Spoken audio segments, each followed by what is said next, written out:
Le juge a déclaré qu'il était mentalement faible, puis il a détruit le système juridique en direct dans la salle d'audience. Le palais de justice vibrait d'une étrange tension le matin où Milo Trenton franchit les portes. L'air froid collait à ses vêtements lorsqu'il franchit le contrôle de sécurité, le détecteur de métaux émettant un bip strident en capturant les clés dans la poche usée de sa veste. Un garde lui fit signe de retourner les vider dans le plateau, masquant à peine son mépris. Milo obtempéra sans un mot, sa main gauche tremblante effleurant la surface en acier brossé avant de franchir à nouveau la porte. Cette fois, le scanner resta silencieux, mais la tension dans la salle ne s'apaisa pas.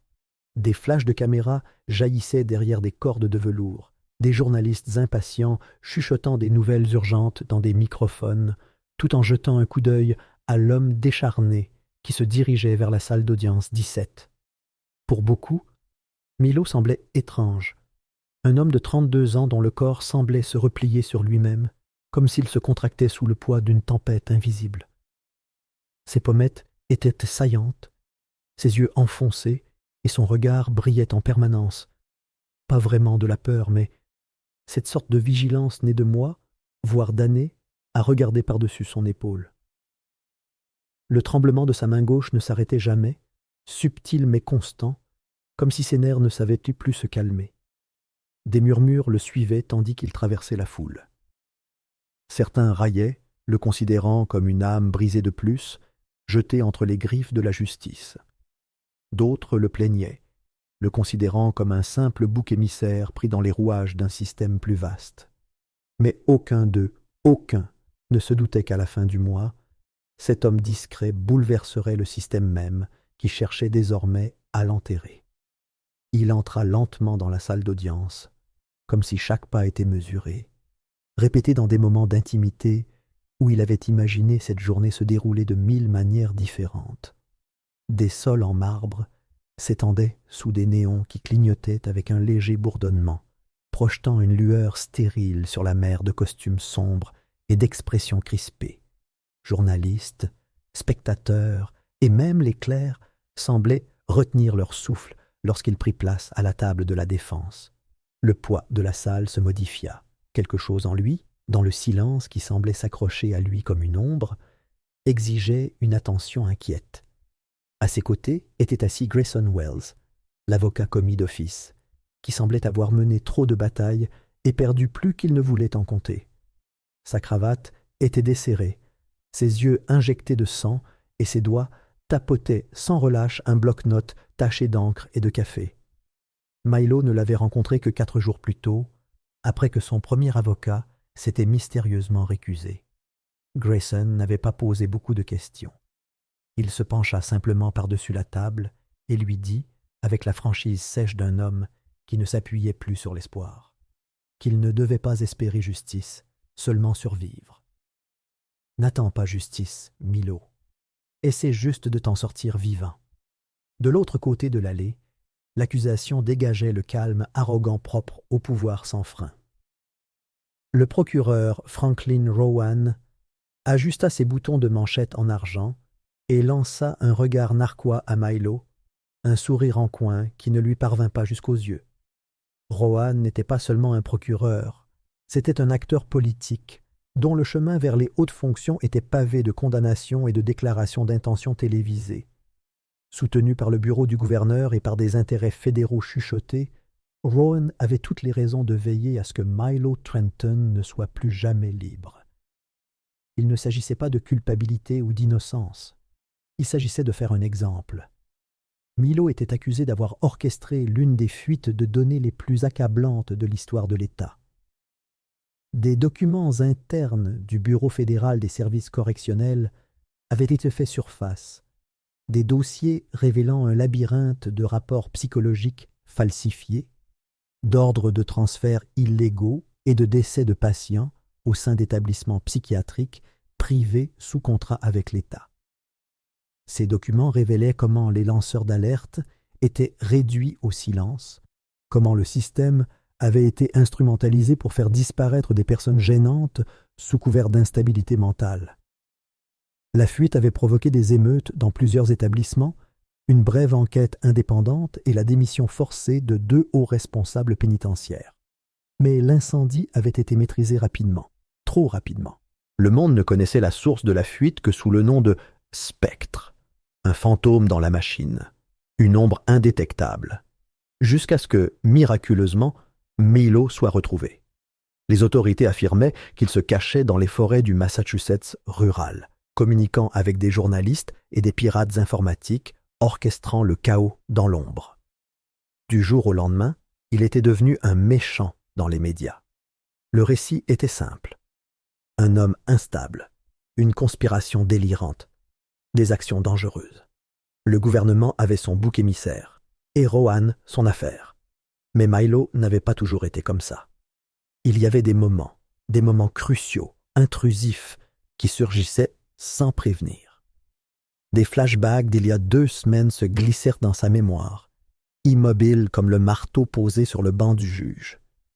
Il avait fait froid ce matin-là. Il se souvenait d'être entré dans un restaurant d'une petite ville juste à côté de l'autoroute, avec une odeur de café brûlé et de graisse rance flottant dans l'air.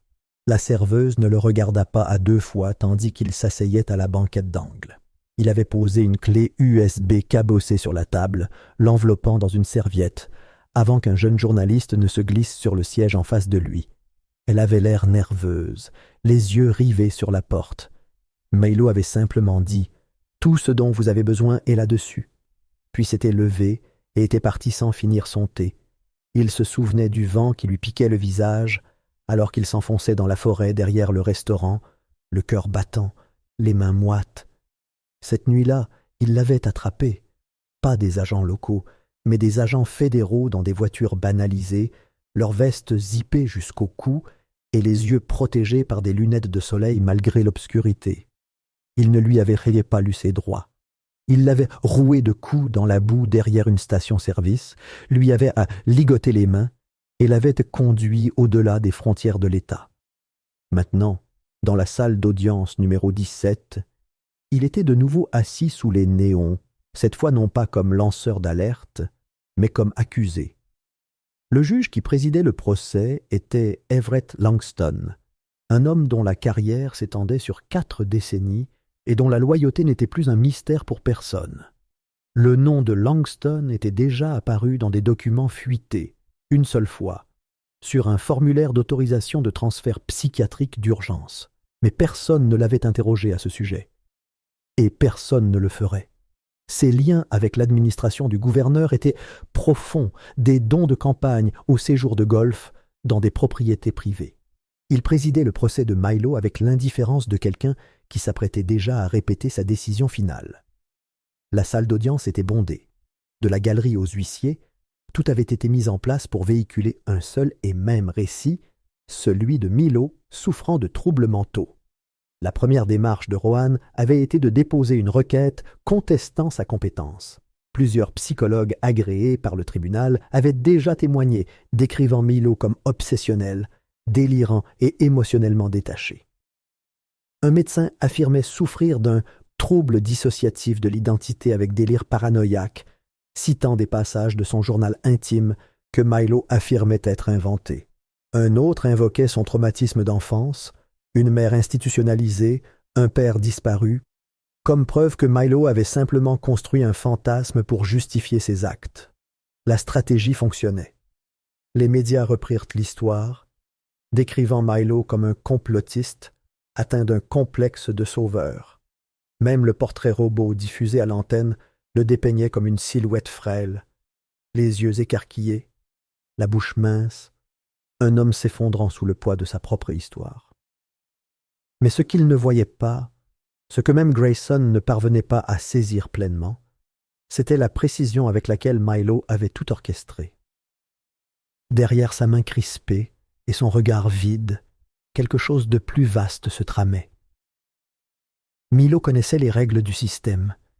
Il les avait étudiées, vécues et, surtout, il en avait souffert.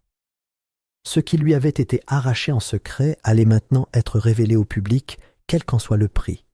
Il n'était pas le seul. D'autres regardaient encore, attendaient, écoutaient. Et même si le juge Langston refusait une nouvelle requête de la défense, même si Rowan se penchait pour murmurer à ses assistants avec un sourire narquois et assuré, Milo demeurait immobile. Une tempête grondait depuis des années sous son silence. Et bientôt, elle parlerait. Compris. Voici la deuxième partie, étendue à exactement 7000 caractères dans une narration immersive et cinématographique à la troisième personne, préservant la profondeur émotionnelle et la continuité de la première partie. 2 semaines après le début du procès, Milo Trenton restait un spectre silencieux pour sa propre défense. Il était assis, les épaules légèrement affaissées, les doigts entrelacés sur la table comme s'il se maintenait un morceau après l'autre. La salle d'audience s'était habituée à son silence. Ils avaient cessé de s'attendre à ce qu'il parle, et à leurs yeux, il était devenu moins un homme qu'une ombre de culpabilité, une silhouette silencieuse projetée sur tous les écrans, une cible facile pour les gros titres en quête d'un méchant. L'accusation s'était pleinement investie du récit, comme des chasseurs de proies. Des psychologues se relayaient à la barre, tous plus raffinés les uns que les autres, armés de graphiques, de jargon et de notes archivées extraites de dossiers médicaux psychiatriques scellés. Il parlait avec une assurance stérile, décortiquant l'esprit de Milo comme un cadavre. L'un d'eux se penchait vers le micro et parlait avec une autorité sinistre. Il avait montré des signes de paranoïa et d'idéation délirante, notamment à l'égard des institutions de pouvoir.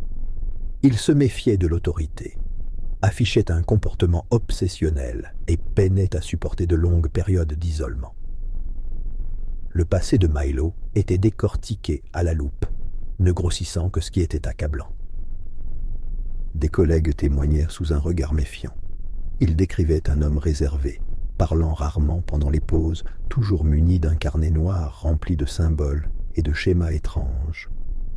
Un responsable informatique affirmait que Milo l'avait un jour confronté à propos d'une mise à jour du système, l'accusant d'avoir enfoui du code permettant de suivre les déplacements des détenus. Un rire nerveux suivit le témoignage, comme pour souligner l'absurdité. La défense a soulevé une objection pour des raisons de pertinence, mais le juge Langston a rejeté cette objection.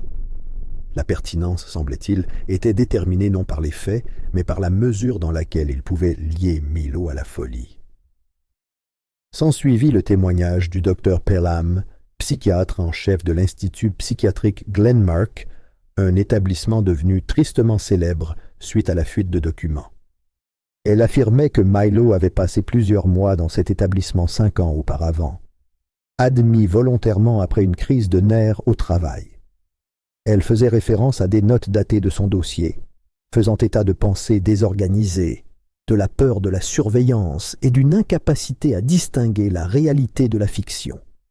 Interrogée sur la possibilité qu'il ait orchestré une fuite de données de haut niveau, elle a suggéré que ce n'était pas impossible. Mais s'il l'a fait, c'était probablement dans le cadre d'une crise psychotique et non d'un activisme conscient. La galerie murmurait, les caméras cliquaient, les journalistes griffonnèrent des versions de la même histoire. Le pirate informatique, connu sous le nom de Spectre, n'était pas un héros, ni même un homme motivé, juste une créature brisée agissant sous ses délires. Le public présent dans la salle d'audience, si empreint de certitude quelques jours plus tôt, semblait désormais partagé entre le ridicule et la pitié. L'avocat de Milo, Grayson Wells, paraissait fatigué, comme pris dans un jeu truqué depuis le début. Inutile de contre-interroger des médecins soutenus par l'État dont les rapports avaient été rédigés pour enterrer Milo vivant. Wells avait murmuré une fois « Ce n'est pas un procès, c'est une mise en scène ». Et l'issue était déjà connue. Mais tout a basculé le dernier jour de la présentation des moyens de preuve. C'est alors que le juge Langston se pencha en avant, l'air froid et condescendant. Il s'adressa à Milo, non pas comme à un accusé, mais comme à un homme blessé.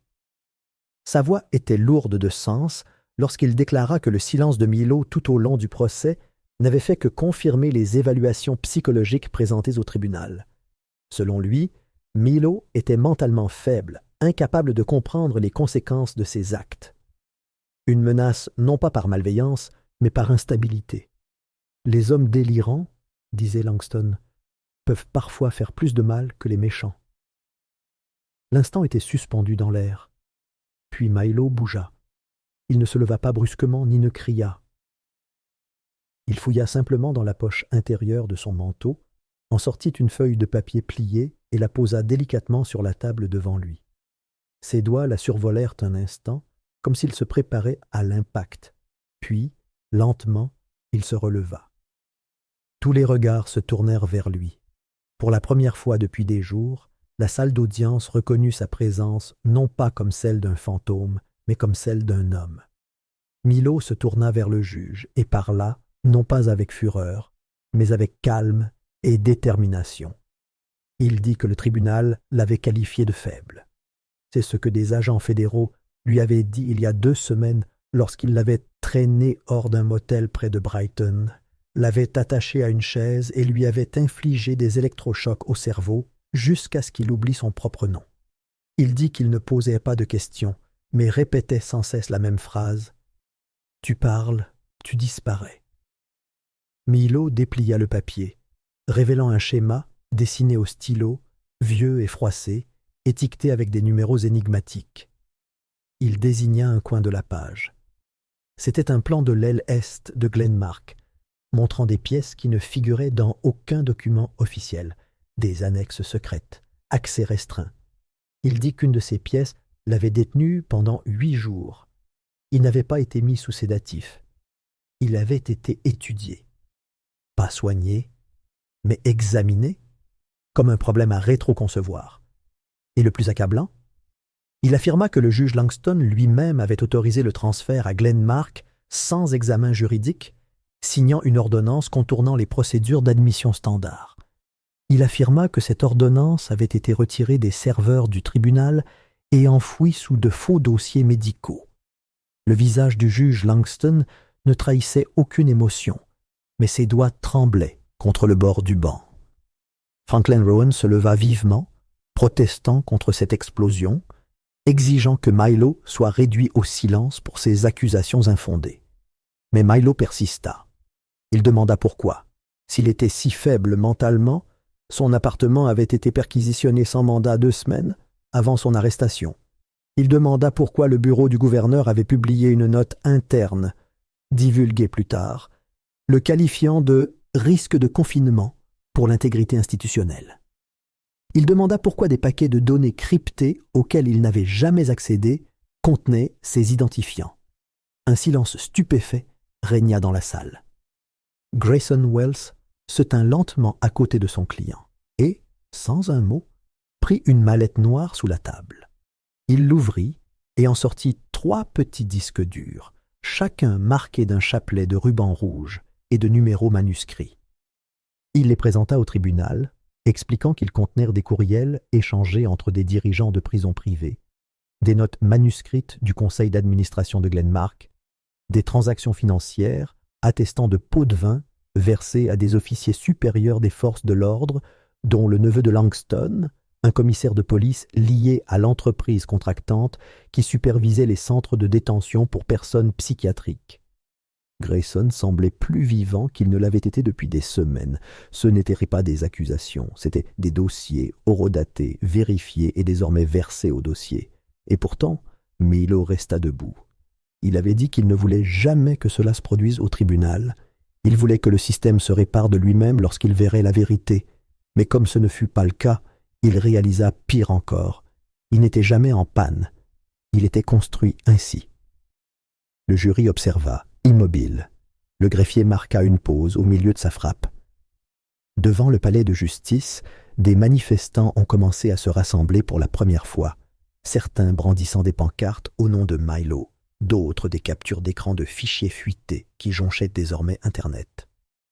Un journaliste du Tribune a tweeté « Milo Trenton vient de lâcher une bombe dans la salle d'audience. Interpellation du juge, du procureur, de Glenmark et du gouverneur de l'État. Tout est enregistré. Tout le monde est stupéfait. » À cet instant, le récit a basculé. Le tribunal ne voyait plus un homme faible. Il voyait quelque chose de bien paix. Il voyait quelqu'un qui se souvenait de tout. La salle d'audience ne fut plus jamais la même après ce jour. Le démantèlement du système par Milo avait eu des répercussions bien au-delà des murs de la salle d'audience de Langston, au-delà des chaînes d'information locales et des colonnes éditoriales, au-delà des frontières des États et des tribunes de campagne. C'était une ligne de fracture qui pénétrait profondément des institutions autrefois considérées comme immuables. En moins de 48 heures, 4 hauts collaborateurs du gouverneur démissionnèrent sans explication publique. Le ministère de la Justice ouvrit une enquête officielle, bien qu'aucun communiqué de presse ne l'annonçât. L'existence de l'enquête ne fuyait que par un obscur paragraphe enfoui dans un bulletin d'information de surveillance. Le silence qui l'entourait en disait plus long que n'importe quel titre. Quelque chose de puissant était en train de changer, et quelque chose d'aussi puissant résistait. Pourtant, le juge resta assis, imperturbable, assis dans sa robe noire, son marteau posé comme une menace. Le juge Langston ne montra aucun signe de récusation. Des rumeurs circulaient, accusations de liens personnels avec Wexford Holdings, de réunions en coulisses avec des dirigeants de prisons privées, mais aucune motion de disqualification n'a jamais franchi le bureau du greffier. Rowan, lui aussi, insista, mais sous un angle nouveau. Leur récit initial, Milo était mentalement instable, une faille inoffensive dans le système, s'était effondré sous le poids des révélations sereines de Milo et de l'admission des disques durs comme preuve. L'accusation a donc changé de cap. Ils ont choisi de rendre Milo dangereux. 2 jours après le témoignage de Milo, le nom d'un témoin de la défense prévu a disparu du rôle. Christopher Vane, un ancien infirmier de Glenmark, avait accepté de témoigner à huis clos au sujet de l'aile annexe décrite par Milo. Il était resté silencieux après la suspension d'audience et n'avait plus jamais répondu aux appels de Wells. Ce matin-là, son corps a été retrouvé dans un motel près de l'autoroute. Blessure par balle à la tête. La note à côté de lui était générique et dactylographiée, avec une signature qui ne correspondait pas à ses précédents documents d'emploi. La police a conclu à un suicide en quelques heures. Aucune autopsie n'a été pratiquée. Milo fixait le titre sur la feuille imprimée que Grayson lui tendait. Christopher Vane, 39 ans, retrouvé mort dans une chambre de motel. Les autorités soupçonnent un suicide. Milo ne s'y a pas. Il resta silencieux pendant un long moment. Puis, à peine audible, il murmura qu'il tuait les voix avant qu'elles ne puissent parler, et qu'il serait le suivant. Sa main tremblait légèrement en pliant le papier, mais il ne semblait pas effrayé. Il paraissait résigné, comme quelqu'un qui voyait ce moment venir depuis des années. Les flashbacks lui revinrent par fragments, chaque fragment plus net que le précédent. Milo s'était toujours souvenu de l'aile annexe de Glenmark dans les ombres et les cris étouffés, mais maintenant le dernier jour refait surface avec une clarté déchirante. Il se souvenait du frottement métallique d'une porte se refermant derrière lui, de l'odeur âcre de caoutchouc brûlé dans l'air, des cris d'un patient nommé Samuel Devens résonnant dans le couloir. Devin avait autrefois travaillé pour une agence fédérale de surveillance.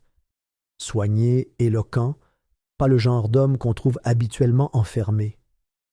Pourtant, Milo l'avait vu plaqué contre un brancard en acier, les yeux injectés de rage, crachant un seul mot tandis qu'on le réduisait au silence.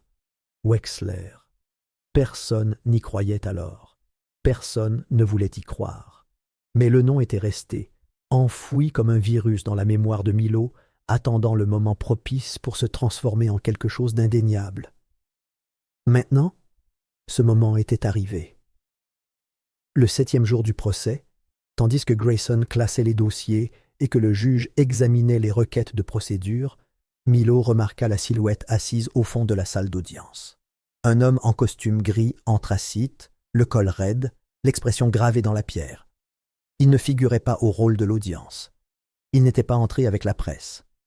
Mais il était assis là comme s'il y était à sa place, bras croisés, le regard froid. Le sénateur Ethan Wexler, chef de la sous-commission des contrats de santé mentale. Milo reconnut immédiatement ce visage. Une version plus jeune avait un jour souri en lisant une brochure Glenmark volée dans une salle d'attente. Wexler avait négocié le projet de loi d'expansion finançant des installations annexes dans 3 États, dont celui qui avait englouti Samuel Devens. Grayson se pencha vers Milo et murmura une question dont il connaissait déjà la réponse. Pourquoi un sénateur américain assisterait-il à un procès pénal au niveau d'un État? Milo fixait droit devant lui, la mâchoire serrée. Parce qu'il avait quelque chose qui reliait le sénateur au financement. Il ne s'agissait pas de Glenmark, il s'agissait d'un réseau d'établissements, de sociétés écrans et de couverture politique. Wexler n'était pas seulement connecté, il était le relais, le canal principal entre les infrastructures de santé mentale et les profiteurs des centres de détention. Ce soir-là, la défense déposa une requête en assignation à comparaître pour Wexler. La requête était détaillée, citant des documents financiers extraits d'un des disques durs, des courriels faisant référence à son rôle dans l'obtention accélérée de permis de construire et des notes de l'entretien initial de Christopher Vane. Wells l'avait rédigé avec une précision irréprochable, suffisamment tranchante pour faire couler le sang sans paraître conspiratrice. Mais dès que la requête arriva sur le bureau du greffier, la situation se déchaîna. Le juge Langston la rejeta dans l'heure, sans délibération ni explication. Franklin Rowan a rapidement imposé une ordonnance de confidentialité scellant tous les documents relatifs au sénateur. La galerie s'est vidée cet après-midi-là, non par hasard, mais sur ordre. Des marshals américains sont entrés sans préavis, invoquant un protocole de sécurité. Les journalistes ont été escortés dehors. L'une d'elles, une jeune femme du New York Ledger, a glissé son téléphone dans son manteau avant d'être évacuée. Plus tard dans la soirée, les images qu'elle avait filmées, granuleuses, floues, mais indéniablement réelles, ont été mises en ligne sur un blog vidéo indépendant.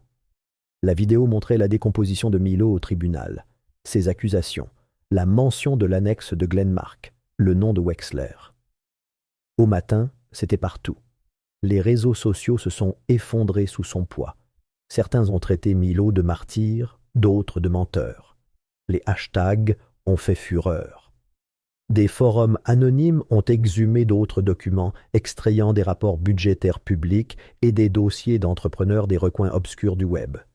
Ils ont créé des diagrammes, des chronologies, des théories, certaines farfelues, d'autres terriblement plausibles.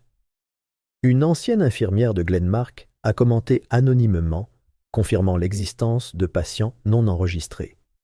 Des groupes de défense des droits civiques ont exigé des enquêtes. Un membre du Congrès a fait une déclaration prudente, et pourtant, aucune mesure officielle n'a été prise.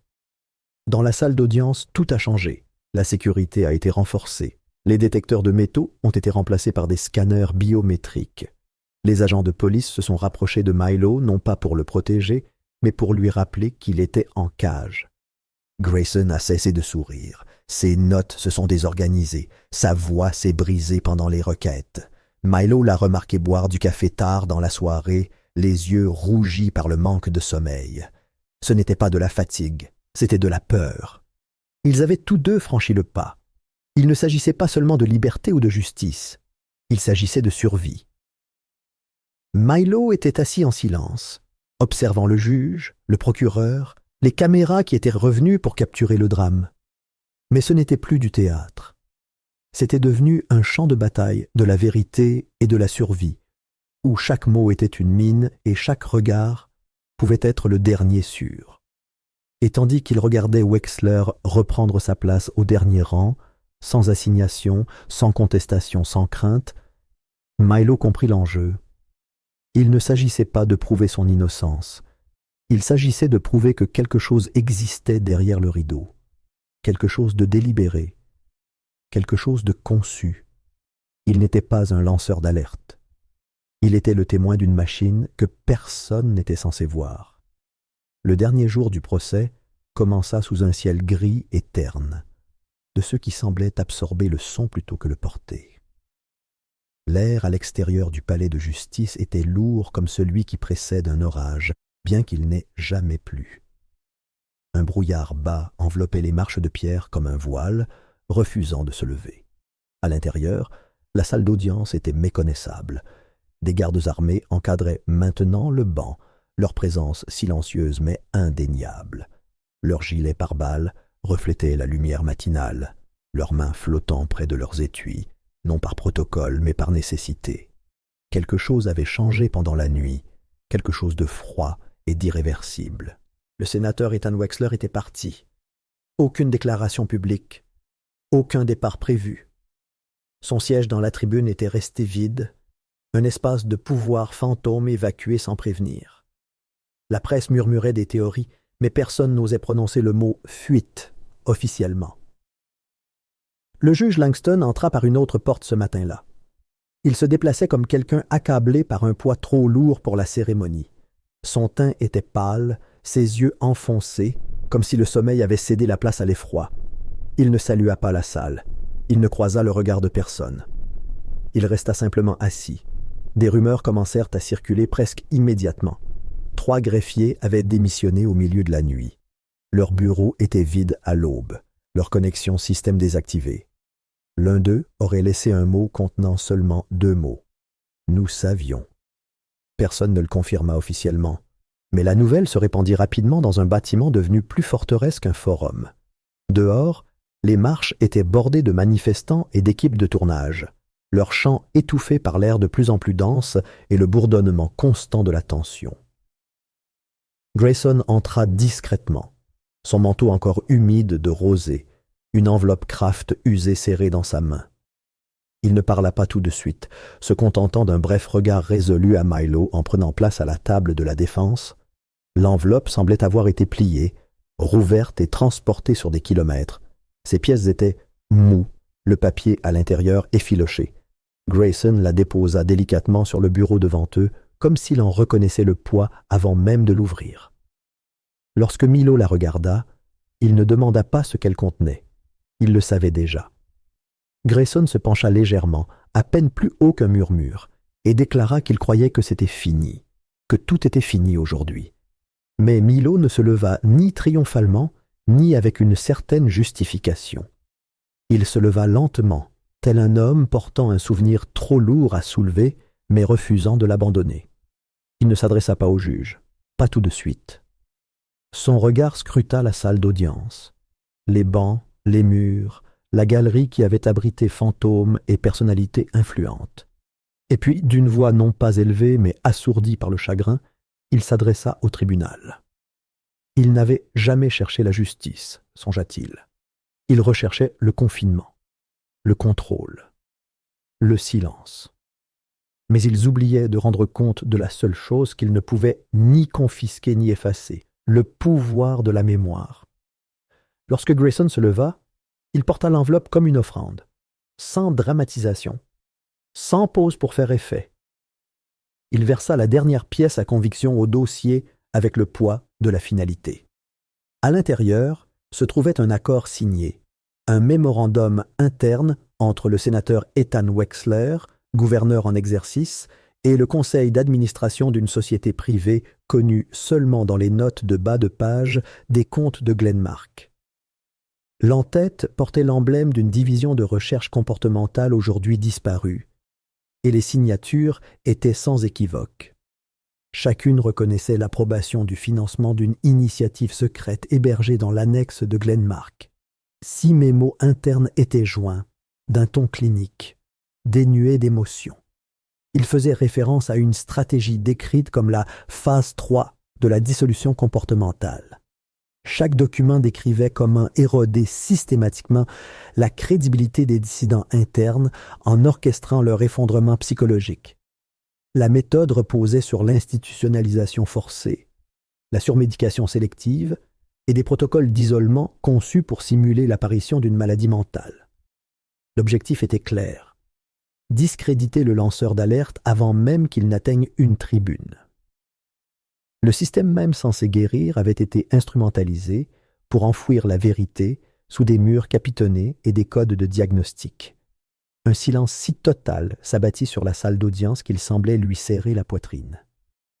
Même les gardes semblaient pris dans son étreinte. Les doigts du juge Langston se crispèrent sur le bord de son banc. Pendant un long moment, il resta immobile. Sa bouche s'ouvrit légèrement, comme s'il cherchait un refuge procédural. Mais rien ne vint. Puis, sans un mot, il se leva. Il déclara la suspension d'audience d'une voix creuse et quitta le banc. Il ne revint jamais. Son cabinet fut fermé dans l'heure.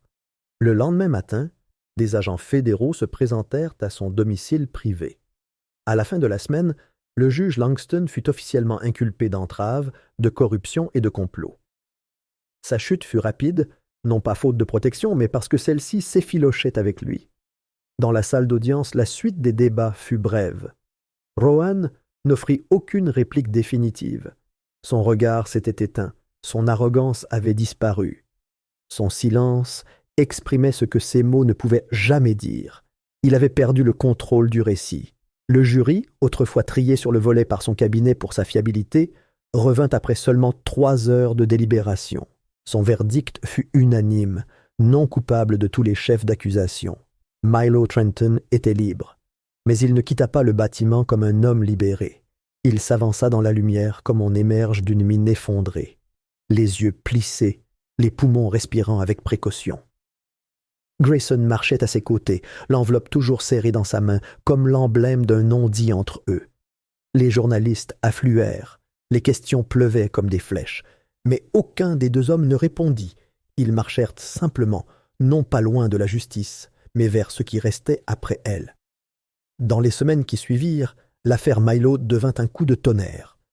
Les enquêteurs fédéraux saisirent les dossiers de Glenmark.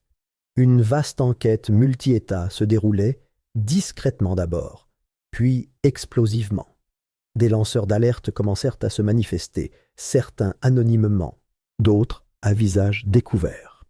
Anciens patients, personnel, interne, chacun ajoutant une nouvelle maille à une tapisserie qui avait toujours existé, dissimulée sous le couvert de la politique et de la santé publique. Glenmark fut fermé 32 jours après le verdict, définitivement. Son annexe fut scellée, son personnel réaffecté ou licencié. 2 cadres furent arrêtés. Rowan démissionna dans la honte, non sans avoir tenté de divulguer de fausses informations pour discréditer le verdict. L'opération se retourna contre lui. Des documents publics révélèrent ses liens avec l'un des cabinets de lobbying liés au portefeuille de Wexler. Il disparut de la vie politique peu après. Le sénateur Wexler, malgré tout son pouvoir, n'a jamais fait la moindre déclaration. Sa succession a été libérée. Une assignation à comparaître a été retournée sans avoir été ouverte. La dernière fois qu'on l'a vu, c'était sur une piste d'atterrissage privée 2 jours avant la présentation de la dernière pièce à conviction du procès. Il avait disparu dans l'ombre même qu'il projetait autrefois. L'histoire a fait la une des journaux pendant des semaines, puis des mois. Des documentaires ont été commandés. Des militants ont cité le cas de Milo comme le catalyseur de projets de loi de réforme fédérale. Les éditoriaux ont parlé de l'effondrement de la doctrine de l'endiguement. Mais Milo n'a pas attendu les contre-coups.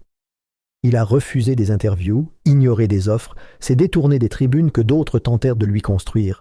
Il ne souhaitait pas devenir un symbole. Il avait toujours voulu que la vérité éclate. Lorsque Grayson a été interviewé des mois plus tard, le journaliste lui a posé une question simple. Comment un homme autrefois considéré comme mentalement fragile avait-il pu démanteler un système de répression calculé vieux de plusieurs décennies? La réponse de Grayson était tout aussi simple. Ils l'ont qualifié de fragile. Mais c'était leur erreur. Milo n'était pas brisé. Il était aiguisé. Aiguisé par le souvenir, par la perte, par des années de silence enfin concrétisées. Et quelque part, loin de la ville, dans une ville tranquille qui n'avait jamais fait la une des journaux, Milo était assis au bord d'une véranda en bois, tandis que le crépuscule s'installait sur les collines. Le ciel était peint d'orange et de violet au lent mouvement, et les cigales bourdonnaient à un rythme paresseux. Il ne parlait pas. Il n'en avait pas besoin. Sur ses genoux reposait un carnet usé, des pages remplies de croquis et de noms, vestiges griffonnés des lieux où il avait été oublié. Il contemplait les collines où la mémoire avait autrefois tenté de l'enterrer. Mais maintenant, elle portait son nom. Pas comme un titre, pas comme un numéro de dossier, mais comme celui d'un homme qui s'était trop souvenu et avait parlé trop clairement. Et cela avait suffi à tout changer.